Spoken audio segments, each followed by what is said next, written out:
Are you able to hear me? Not hearing anything from you.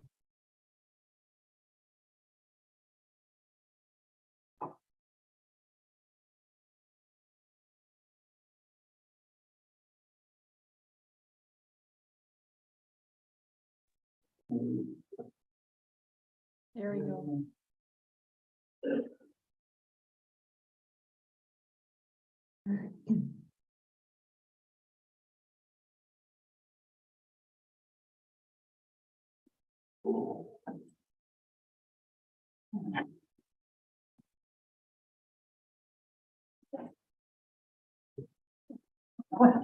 Okay, sorry, go ahead. We are. We are.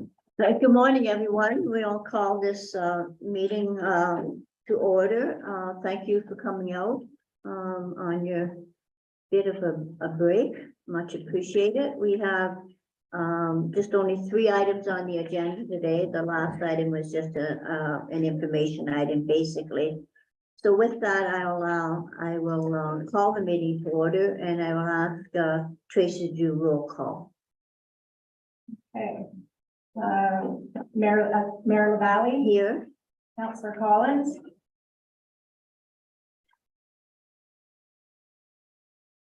Present. She's on there, yeah.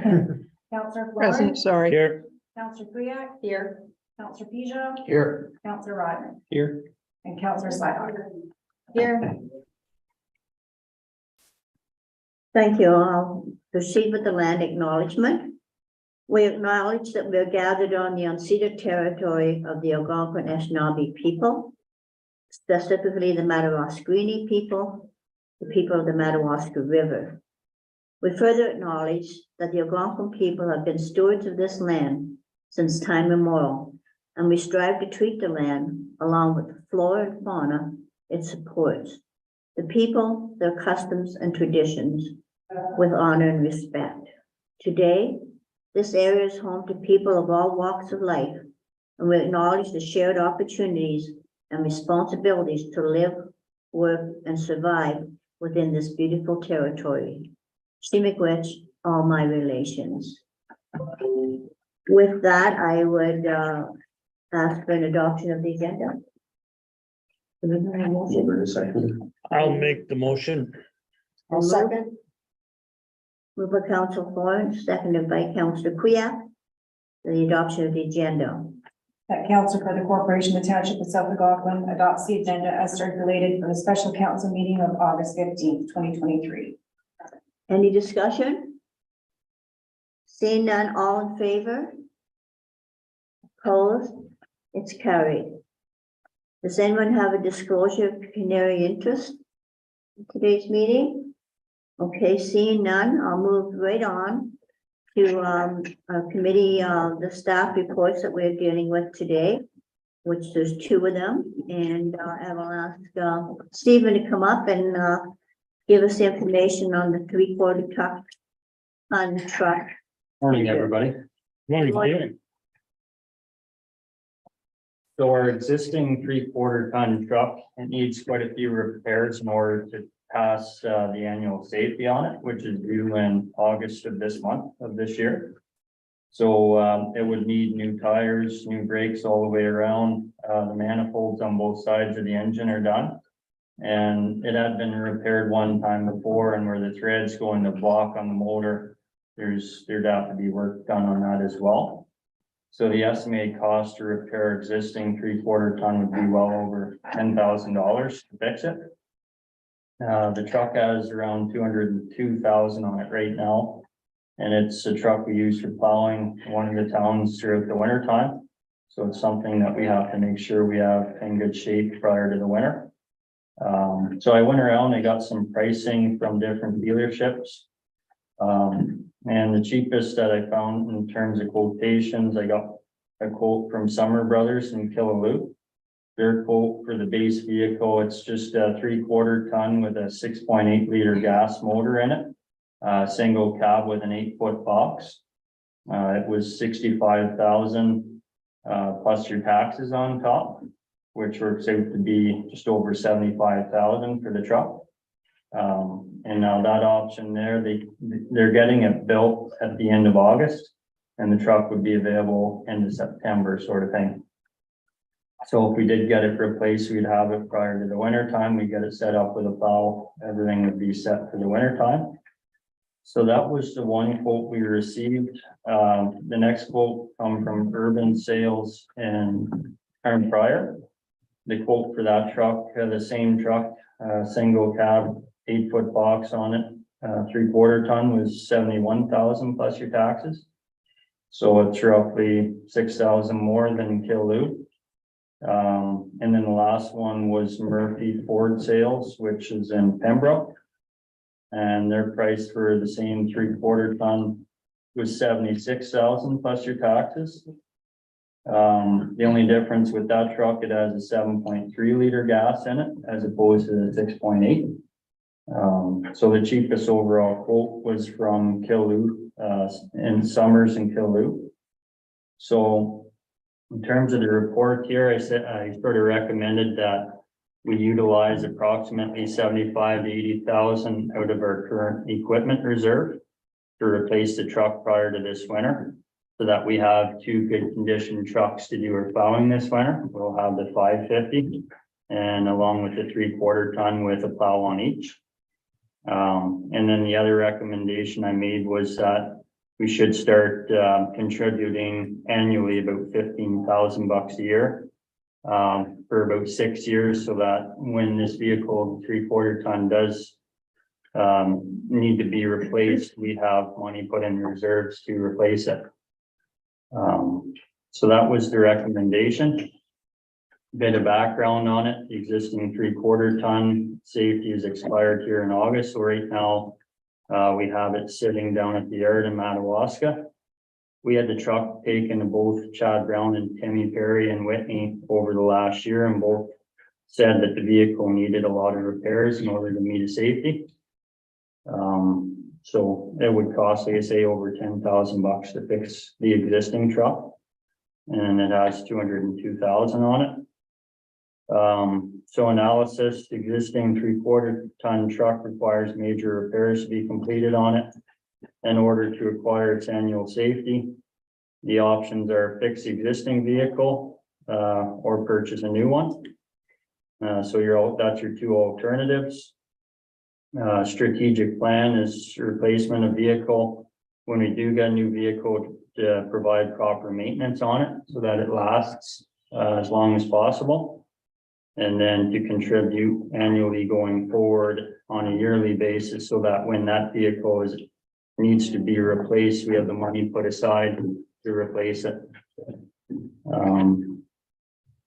And then I went over the quotations. So I reached out to, like I say, 3 dealerships, the cheapest being Summer Brothers for 65,960 plus HSD, which works out to just over 75,000 to replace the vehicle. And then I put in here optional attachments. So I did price a new 8.5-foot V-plow. And the V-plow for a Western V-plow runs about 14,500. We do have the existing V-plow at the yard. I talked to the guys to see what kind of shape it's in. It's regular wear and tear on it. They had to weld some of the brackets, support brackets, a few times so far.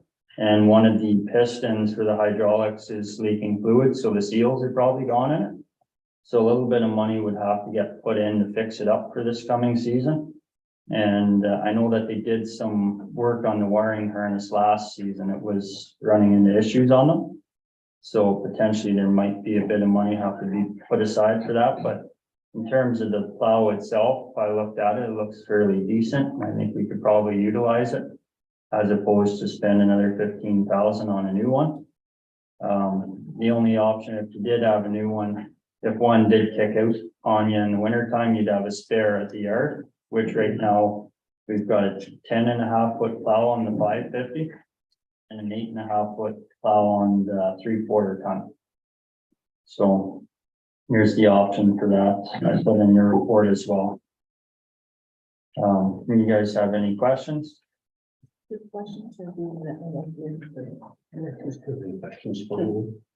we have any questions for Stephen?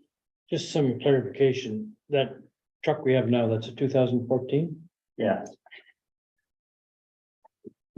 So that's approximately 10 years lifespan. That's about average for all of our equipment, I think, like vehicles anyway, like road vehicles. I would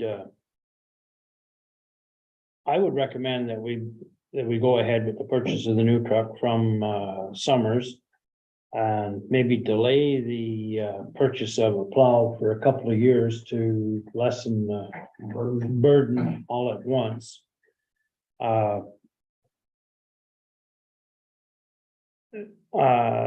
Usually when we take money from our reserves, we pay back to the reserves over a period of time, like 4 or 5 years or whatever.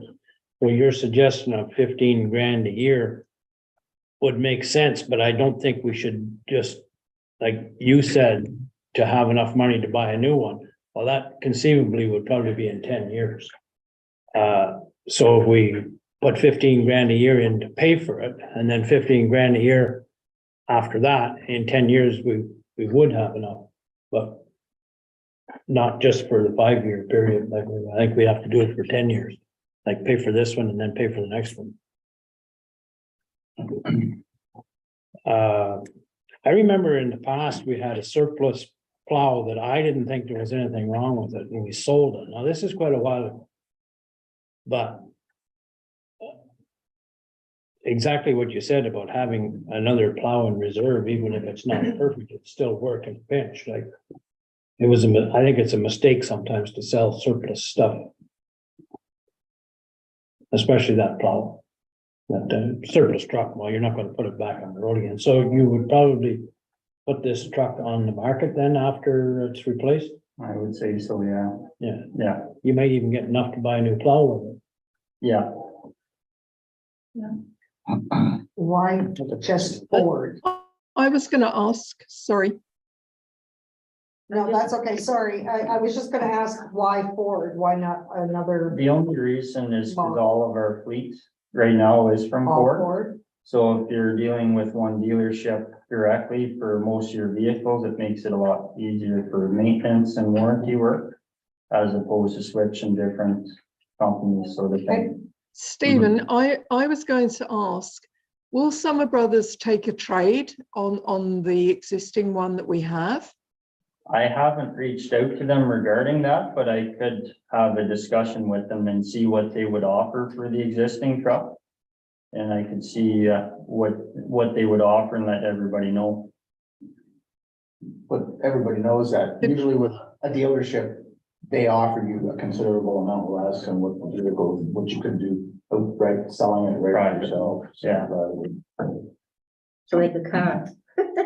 They offer you very much less. Exactly, yeah, they're in it to make money, right? But And if the vehicle requires $10,000 in repairs to, as an example for safety, the dealer's gonna have to put that money into it before they'll be able to sell it. So certainly they're gonna want to lowball it, but certainly I don't think it's wrong to check and see what we can get for it, whether that's from the dealer or whether we put it up as a surplus piece of equipment as is, where is, and see what we can get that way. Gotcha. one reason that dealers give less money is because when you apply whatever they're giving you to the vehicle, it's that much less sales tax that you're paying. So if you sell it outright, you got to sell it for a couple of grand more to pay for the difference in sales tax. So, Look into it and see. I'll look at I'll talk to Summers to see what they'll offer and then I can let everybody know what the offer would be. What do you think we can get for that truck with the plow on it?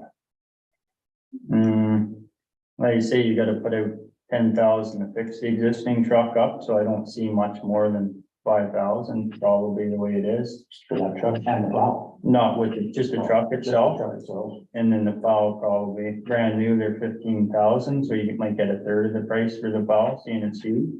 They might get 10,000 at most. Which would pretty well give you, well, not 2/3 to buy a new plow sort of thing. Any other questions or comments? Okay, with that, I will entertain a motion then. You put this on the floor and either pass it or defeat it. So anyone want to move this resolution? I'll do it. Moved by Councillor Floyd, seconded by Councillor. Okay, oh, so I thank you. Who was it? You got it? I don't know who did it. Tisha, Councillor Tisha, yeah. That council for the corporation of the township of South McLaughlin purchased a 3/4 ton truck from Summers Brother in Killaloe in accordance with the staff report prepared by Public Works Superintendent Stephen Rambo. Okay, we've had the discussion. I'll go right to the vote. All in favor? Opposed? Anyone opposed? Okay, it's carried. Thank you. Thank you very much, Stephen. Yeah, if you could just keep us apprised and all the best and Yeah. thank you I'll, for everything and keeping us up to date on things that are taking place in the township. Yeah, no worries. I'll keep everybody updated on what I can get for in terms of a trade-in on the vehicle, and then if anyone has any questions, let me know. I would just suggest that we don't hold our breath on that delivery date.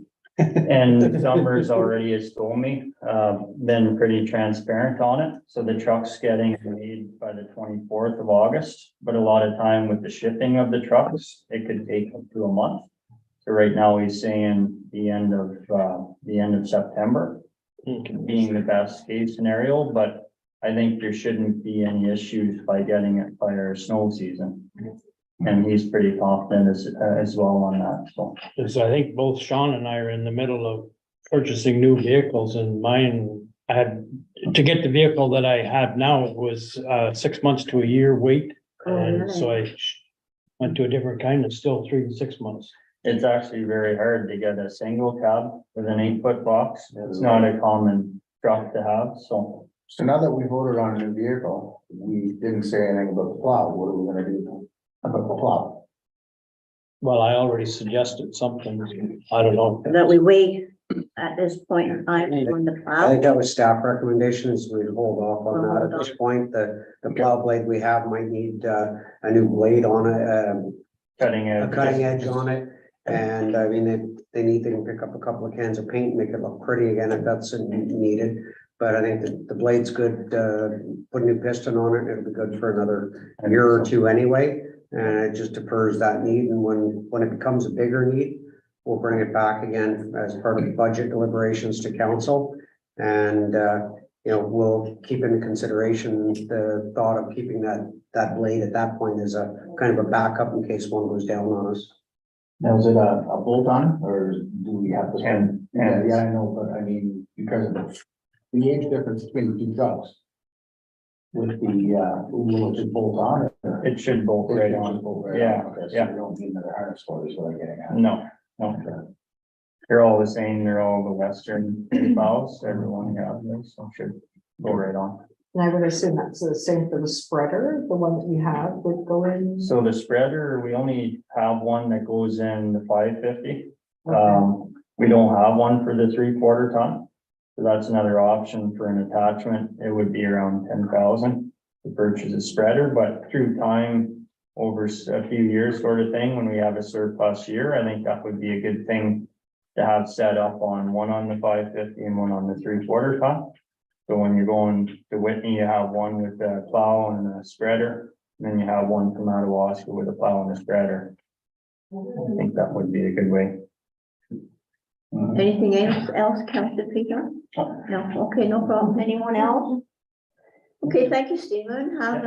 You're welcome to stay, but have a wonderful day. Okay, we'll see you guys later. Okay. So the next item on the agenda is an update and a recommendation on our strategic plan, and I'm going to turn it over to our CEO, Brian Martin, to proceed with that. Thank you, Brian. Yeah, no problem. Thank you, Mayor Loganelli. So our strategic plan was undertaken back in last undertaken back in 2016. It's about 126-page document. It's quite cumbersome. I use it on a day-to-day basis. It guides the decisions and the recommendations often that I bring forward to council. It was due to be updated back in 2021. But because we were in COVID, and then as we're moving out of COVID, our CIO of the day left. The strategic plan, the council of the day deferred it until the new CIO came in. And then with one thing or another, we didn't get around to getting back to the strat plan. And then when we did talk about it in a lot of detail, council said, well, the election's coming up now, let's defer it to the next council. So we deferred it to the next council, and then we had some more staff changes. And so it's kind of fallen off the radar. Now we're in the process of updating our financial software, and actually Jen and I have a meeting with them on Wednesday to talk about training schedule. We're hoping to be fully implemented sometime by the end of the year. We had also talked about having Mr. Beakley, who did our HR compensation review last year, come in and assist us with undertaking a strat plan. He's gone on now, and he's now working for a new organization, and as a result is not readily available. I reached out to a couple of organizations and found that Municipal Government Wayfinders was available to assist us. They've come forward and said they could have this undertaken and completed, presented to council, available to council late November, and we could bring it forward for ratification in December, which would then allow council to implement to bring forward strategic priorities of this council that's been elected into the budget considerations for 2024. Both the executive that undertakes this, Michael Wildman, he's a former CAO with about 30 years of municipal experience. His lead consultant in the company is a former two-time mayor. So from a political perspective and an operational perspective, these two individuals have a great knowledge of what we do, why we do what we do, and how we do things. I think they're a good combination. And I think that they brought forward a reasonable proposal as it relates to cost to the township to move forward. And as such, I think that this document is vital to move us forward. The document will be much, much smaller. It'll be a 25 to 30 page document. Work plans will come out of that, where our current plan includes work plans that may or may not have been accomplished. And it will summarize in a one-page document the priorities of the council, so that all of us at any time are looking at that document when we bring forward recommendations. It also gives council something in front of them where that consideration is right there in front of them. And if they don't feel something fits in there, they can ask staff, why are we bringing this forward? Or if people from the community bring something forward, you can look at it and say, how does this fit into our strategic plan as it relates to the ask of that group of people in the community? So it's our recommendation that we would move forward with Wayfinders in completing a strategic plan in the current year, and that would be delivered then at the end of November to council. Okay, I'll move on to any discussion or questions or comments based on what Brian has said. Brian and I have had some discussion about this, and I think that we do have people that have some experience in this manner, and I would recommend that we do move forward. But that's just my recommendation. I'm open to council. See no discussion. I'm going to move to the motion.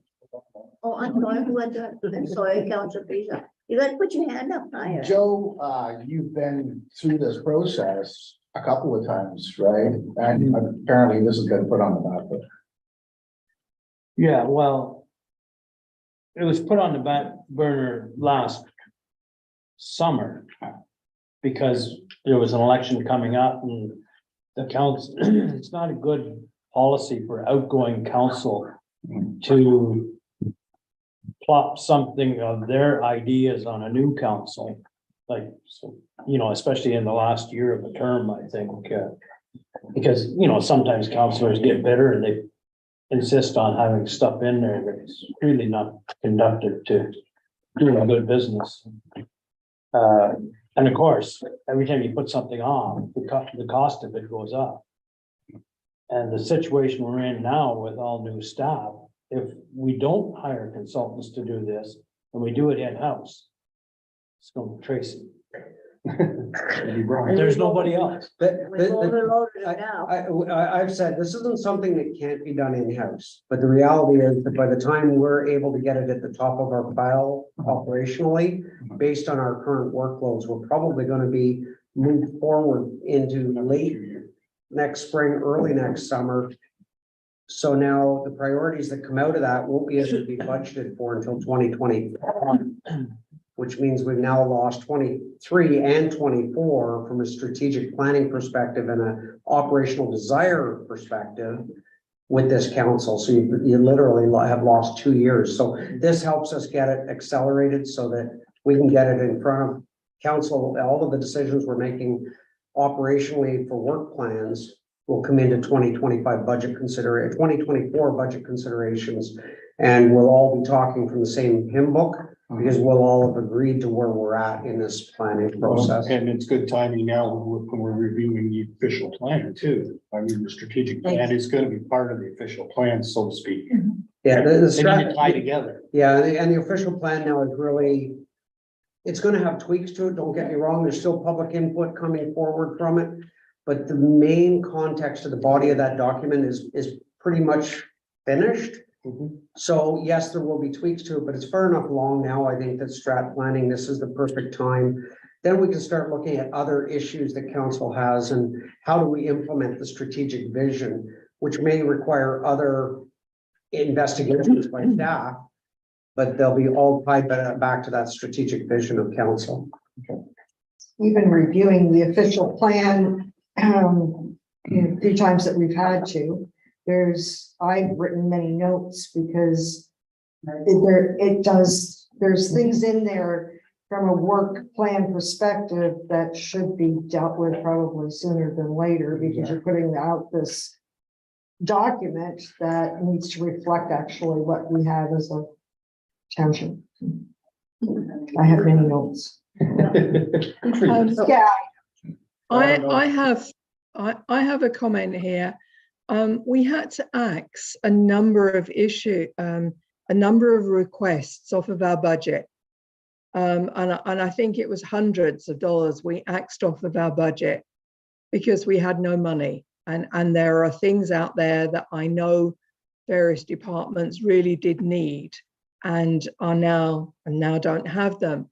And yet all of a sudden we can spend 25,000 on something that we could be doing in-house. I mean, I don't know how difficult it is, but this seems a lot of money to put out for something that could be managed in-house, albeit it will take a little bit longer. But how important is it that this is done instantly? Can it not wait maybe 6 to 9 months and do it in-house and use that 25,000 to maybe fill some of the gaps where we axed from the wish list for our original budget last year? I just, in all good conscience, don't feel that it's right to be spending this sort of money when we axed so much from our budget wish list. That's just my thoughts on this, what it's worth. Thanks, Councillor Collins. Any other discussion? Okay, just looking here. Okay, I don't see anyone. If I would had to move it a second. Oh, Yeah. so I do actually. There was one, and I don't know if I brought up the right one here.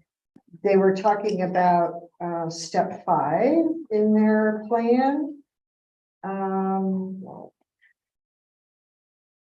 Was optional, and that was having to go back to the community stakeholders. And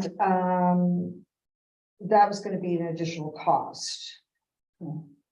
Is that necessary? Like, I understand from when it was done in 2016, there was a lot of community input, et cetera, because it was the first one.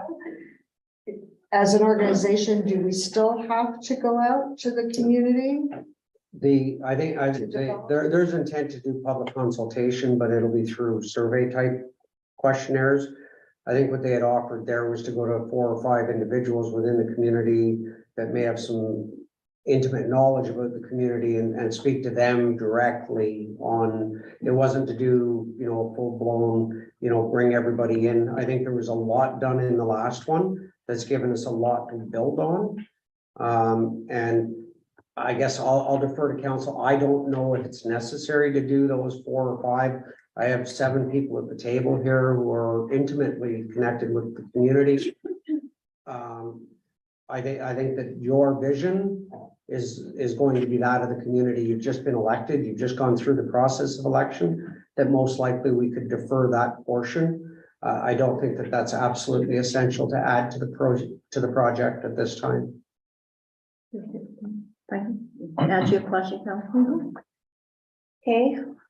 Moving on, then, if I could ask for. Just one more question first. Okay, go ahead, Council Floyd, no problem. Where are we going to get this money to pay for it? What I'm recommending is in my report is that we would take it out of our general reserve this year.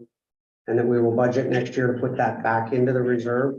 Because if we defer this till next year, we're gonna have to pay for it next year anyway. And even whether that's my time and Tracy's time, or whether we're a consultant in June or July, we'd still have that cost in some way, shape or form. So I've recommended that we would take it out of the general reserve this year. And from that reserve, then we will replenish it as part of our budget consideration for 2023 or 2024, pardon me. Okay, Bill looks like he's. first, second, and third time, any other? Okay, any other questions or comments? Okay, I am going to ask for a mover and a seconder for this resolution. I will move. Moved by Councillor Kuyak, of a seconder. I need a seconder. You know, I second. got a seconder. Is the council side up? Yes, Good call. I can second that. Yeah, I know. Okay. Okay, That council for the corporation of the township of South Algonquin proceed with undertaking its updated strategic plan with municipal government wayfinders in accordance with the staff report prepared by CAO Brian Martin. okay, it's been duly moved and seconded. All in favor? Opposed? I'm opposed to it. Okay, we got 5 in favor, 1 opposed. It's carried. Thanks, everyone. Just a very, very quick update for members of council. As you know, I'm going to be attending the AMO, the Association of Municipalities of Ontario convention next Sunday to Wednesday. And I advised council last meeting that we were trying to get some meetings with the Minister of Housing and the Minister of long-term care. So we were successful in that we have 2 10 to 15 minute audiences with the parliamentary assistants of both of these ministries.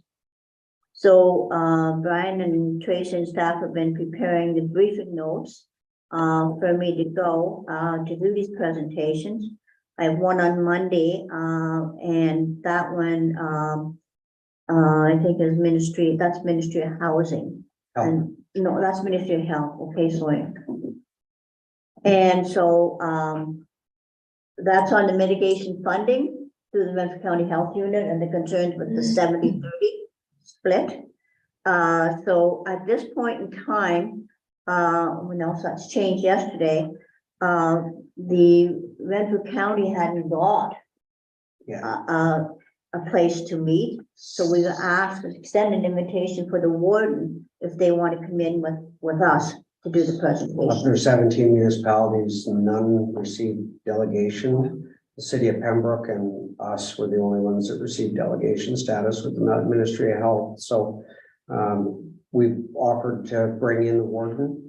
But we've also, in speaking with Mayor Gervais from the city of Pembroke, he's inclined to potentially he's not personally going to be in attendance, his CIO and his deputy mayor are going to be in attendance. We'll take the audience with the parliamentary assistant. But there's some discussion that moving forward, he may want us to join him and the warden or the CEO at Renfrew County Health Unit and the chair at least to go down and meet with the minister in person in Toronto in the minister's office when sessions resume. I had suggested that we were likely going to entertain that same opportunity if we can with the Minister of Long-Term Care. Because rather than dealing with the PA, I think it's important to sit down and have a real heart-to-heart about the exit from long-term care and how that can be managed and why it should be managed. So I think we're probably going to look to meet with the minister as well in their office so that possibly we could coordinate those delegations in Toronto on the same day with our MPP and John Yakubuski.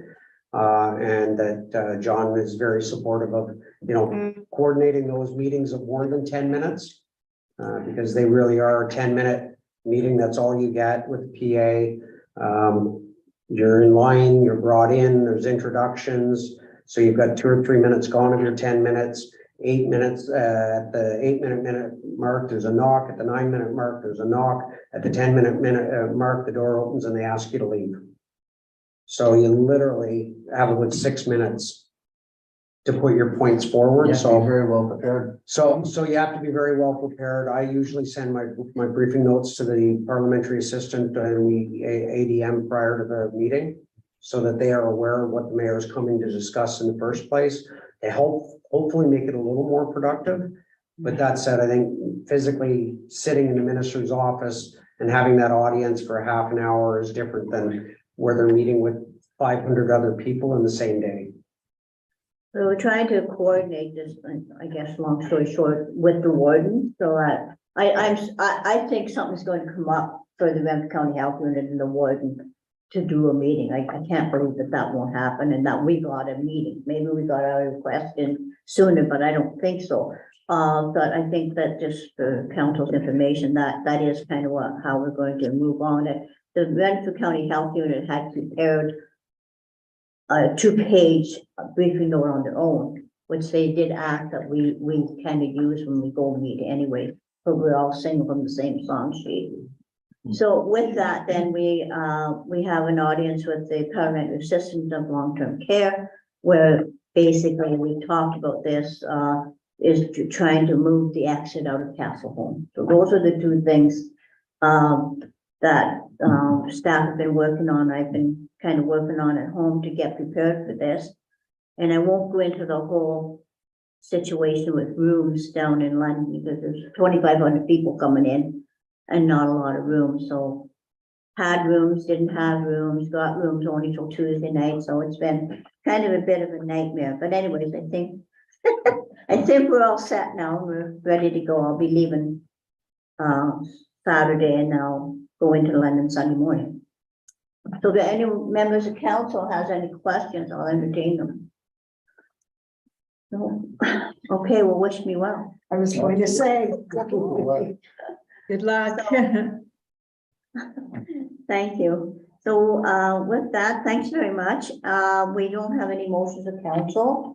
We have a bylaw that we thought we would just bring. That was the Confirming by. the confirming bylaw, so we have to do this twice, I guess, every time. So with that, I'll just move right into asking for a motion by council to put it on the floor. I'll make a motion for first and second reading. Moved by Councilor Ford, it's seconded by I'll second it. Councilor Collins. Tracy? Yeah, that bylaw.